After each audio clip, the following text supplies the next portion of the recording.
Mayong adlaw natong tanan. Karon atong tun-an ang proseso sa pagtanom sa durian.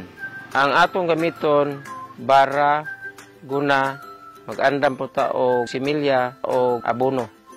Ang pamagi sa pagtanom, magbangag ta og 1 pot ang kalapdon, 1 pot pod ang kalawmon. So karon, gikan sa tong gibangagan, mo sukod ta og 8 ka metros ang distansya sa ikaduha nga sunod na to nga bangagan para pagtanom. Sa pagtanom, butangan to gamay yuta no, nga pulverize gid siya.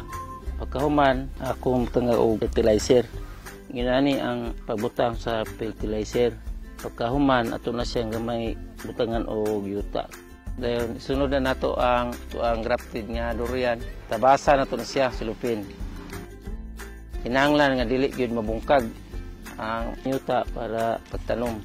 Nahilayon, dayon isentro gyud siya sa bangag.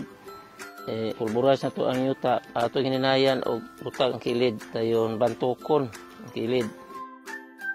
Pagkahuman nato tanom, kuhaon taning silupin para pudako ang punuan.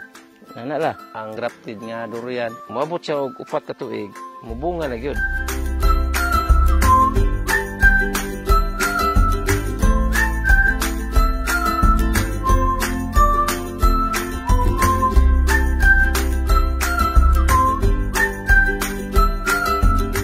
Para sa dugang kasayuran, bisitahi ang opisina sa Municipal of Agriculture, Buog, Zamboanga, Sibugay.